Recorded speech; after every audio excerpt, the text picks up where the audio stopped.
Ukraine के राष्ट्रपति के साथ मुलाकात बेहद महत्वपूर्ण, क्योंकि एक युद्ध में उलझा हुआ है वो रूस के साथ।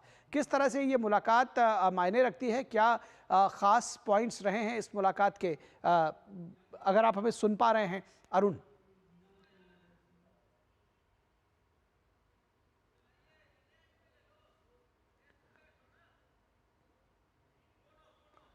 और अरुण, क्या आप हमारे साथ जुड़े हुए हैं?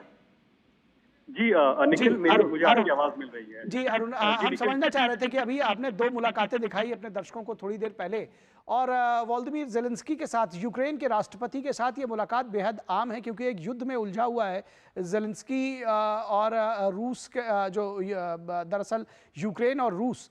तो कितनी महत्वपूर्ण ये मुलाकात, क्या कुछ बात हुई होगी इस मुलाकात के दौरान? क्या कुछ जानकारी दे पाएंगे आप हमें? बहुत ही महत्वपूर्ण बैठक आप इसे कह सकते हैं।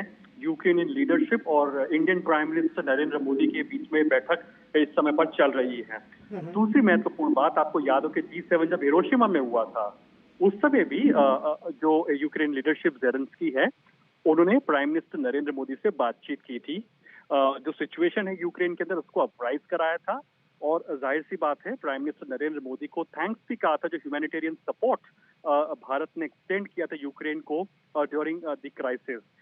तो और आज इस समय पर जब G7 समिट जो कि इटली में हो रहा है, ये कंप्लीटली डोमिनेटेड आप कह सकते हैं बाय यूक्रेन क्राइसिस है, क्योंकि कल ही जो डे 1 जो G7 समिट का था, उसमें ये निकल करके आया कि जो G7 पूरा ब्लॉक है, वो इस बात पर सहमति के लिए आगे बढ़ रहा है कि जो रशिया के जो फ्रीज एसेट्स हैं, उसको कहीं ना कहीं इस्तेमाल किया जाएगा यूक्रेन को असिस्ट करने के लिए, हेल्प करने के लिए, फाइनेंस करने के लिए।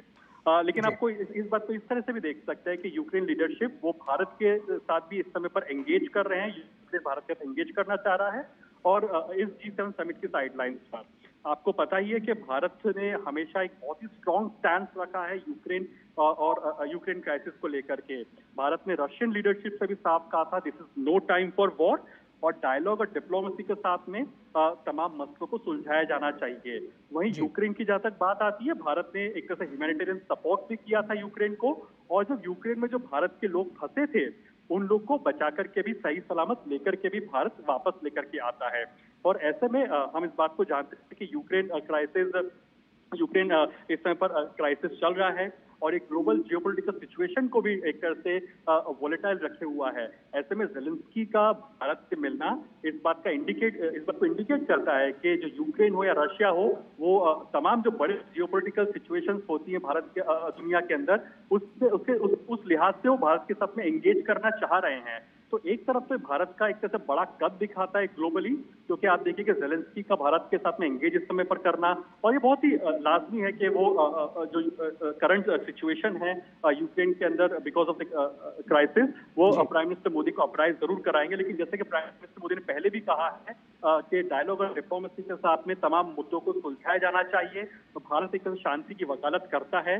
भारत बुद्ध का देश है और बुद्ध की नगरी है, और जाहिर सी बात है कि भारत का बहुत स्ट्रॉन्ग स्टैंड है कि शांति के माध्यम से, डिप्लोमेसी के माध्यम से तमाम मसलों को सुलझाना चाहिए।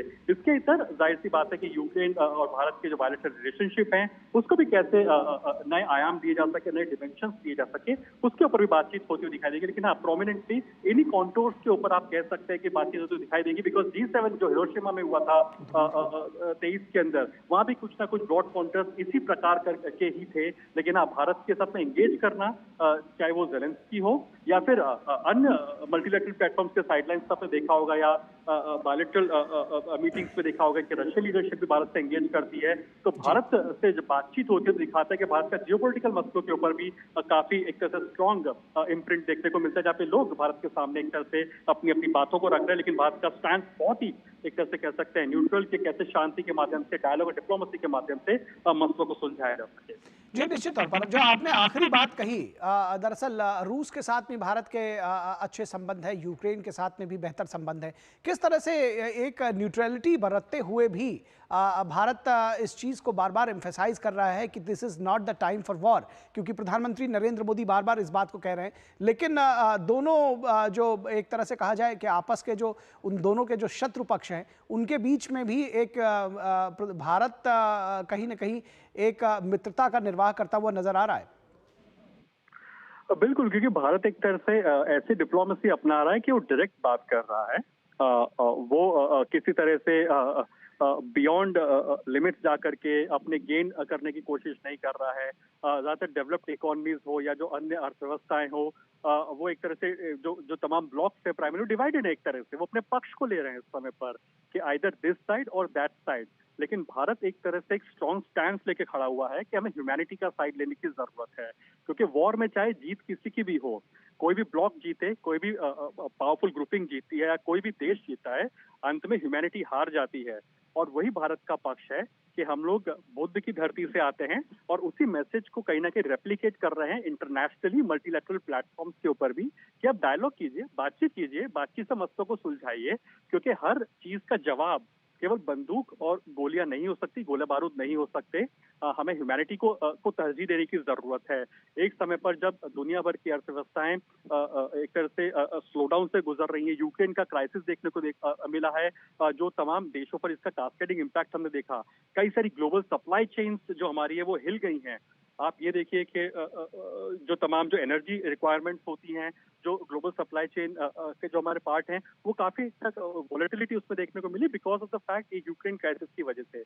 लेकिन आज भी आप देख लीजिए, केवल रशिया यूक्रेन ही नहीं, दुनिया के अंदर इस समय पर कई जो देश हैं उनके बीच में आपस में कॉन्फ्लिक्ट चल रहे हैं, जियोपॉलिटिकल स्टेबिलिटी जिनकी वजह से बिखर रही है, लेकिन उसके बावजूद वो दो देश जो है आपस में जो जिनके बीच में कॉन्फ्लिक्ट है, उनके भारत के साथ में काफी बेहतरीन और अच्छे संबंध हैं।